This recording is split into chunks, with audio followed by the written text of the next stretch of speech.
Hi everyone, this is Miss Pfankuch. We're going to do some math. We're going to talk about times 10 today and how it is super easy and why it is important. So we're going to jump right in. So times 10 multiplication strategies and connections.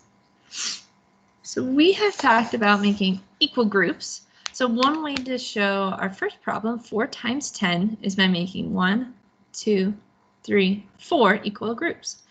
Inside each of my groups, I have 10 stars. 1, 2, 3, 4, 5, 6, 7, 8, 9, 10. I'm going to put 10 in this one. I'm going to put 10 in this one, and I'm going to put 10 in this one. Okay? So if we wanted to count them up, we could count one at a time, but that's going to take us forever, and we don't want that to happen. So instead, we can count by tens. Here's 10 right here, and there's 10 here, and there's 10 here, and there is 10 here. So that's going to be easy to add up. We can also think of this as an array. So 4 rows in our array, and each row we will have 10. So I have 10 here. Here's my second row, a third row, and a fourth row. I have 1, 2, 3, 4 rows, and inside each row I have 10 stars. So another 10 here, 10 here, 10 here, and 10 here. So instead of counting one at a time, we can count by tens to help us solve 4 times 10. So let's start on this side. 10, 20, 30, 40.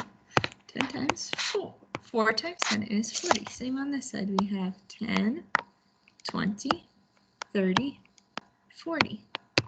So even though 10's a lot of numbers, we can skip count to help us. This also works if we switch ours around and we have 10 rows, and each row is going to have 7 in it. So let's take a look at these ones that we have here. So in this group, I have 10 diamonds. So 1, 2, 3, 4, 5, 6, 7, 8, 9, 10 rows is what that is going to turn out to be. Now I'm going to make 7 in each row. Let's do that quick.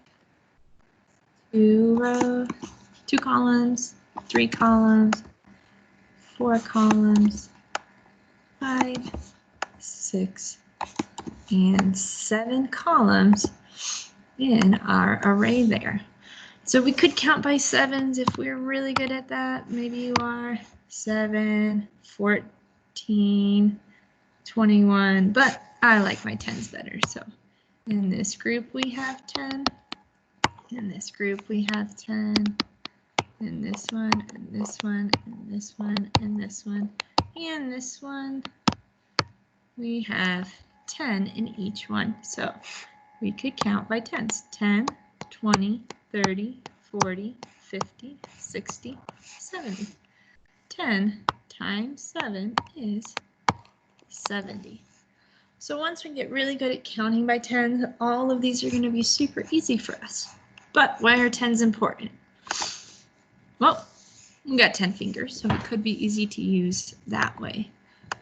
If I'm trying to solve the problem 9 times 10, what I might do is hold up my 9 fingers to make 9 equal groups.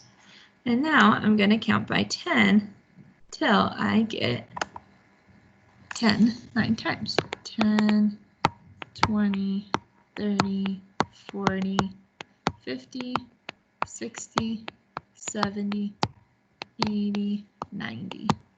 9 times 10 is 90, using my fingers to skip count.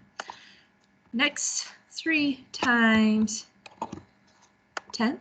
Oh, I'm going to hold up 3 fingers and count by tens.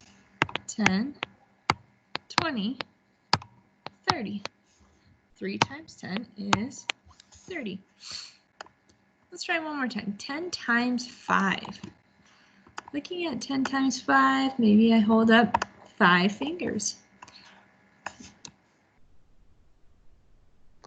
10, 20, 30, 40, 50. 10 times 5 is 50. Okay, so also important when we're talking about money. We've talked about pennies, and pennies are worth 1 cent. A nickel, it's a little bit bigger. It's silver, and it has two smooth sides. A nickel is worth 5 cents. Today we're talking about the dime, and a dime is worth 10 cents. It's a little smaller than the nickel. It's even smaller than the penny, but it is silver, and it is worth 10 cents. So if we're using times 10 to count our dimes, well, let's think about it this way. Maybe I have this many dimes in my pocket. One sec. If I have 4 dimes in my pocket, I know that each one is worth 10 cents. 10 cents plus 10 cents plus 10 cents plus 10 cents. And I can count that way, 10, 20, 30, 40. But I could also use multiplication to say that I have 4 dimes and each dime is worth 10 cents. And that equals 40 cents. Okay, you try the next one. Let's imagine we have this many dimes in our pocket and we want to find out how many dimes there are. I'm going to give you a second to think about it. If you need extra time, pause the video and then we'll try to solve it together. How much money would be in my pocket?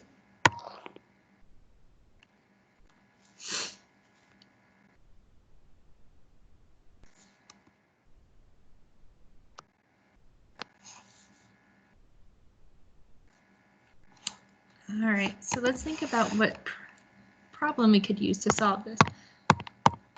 I have 6 dimes and I know that each dime is worth 10 cents.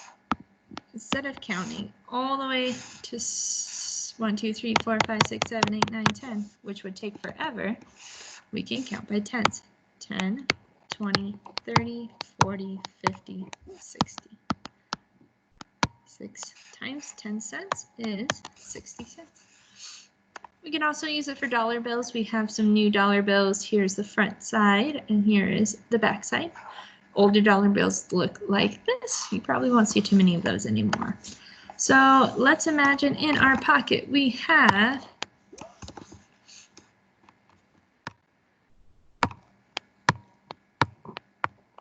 this many dollar bills. We can talk about adding them together. We could say 10 plus 10 plus 10 plus 10 plus 10. Or we know we have $5 bills and each bill is worth $10. And counting by tens, 10, 20, 30, 40, 50. 5 times 10 is $50. One more for you to try. You guys give it a go on your own and then we'll come back together and see how you do. You have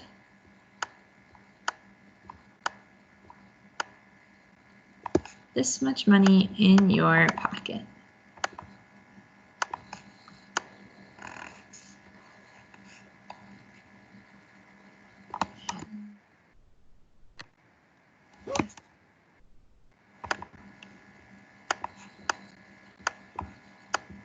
Okay, so you have 1, 2, 3, 4, 5, 6, 7, $8 in your pocket.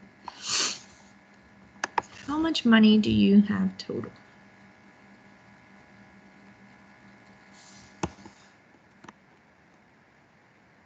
So we know we have $8. Each bill is worth $10. Counting by tens, 10, 20, 30, 40, 50, 60, 70, $80 total. One more way this can come in handy is that we all have 10 fingers, hopefully. And maybe you need to figure out how many fingers we have in our classroom. Knowing that we have, everyone here has 10 fingers, it'd be easy to count by tens. Or using multiplication to say 10 people in our class times 10 fingers each. Let's count by tens. 10, 20, 30, 40, 50, 60, 70, 80, 90, 100. There are 100 fingers in our class. Awesome, guys. Keep working. Keep up the good work, and can't wait to see you back at school. Bye.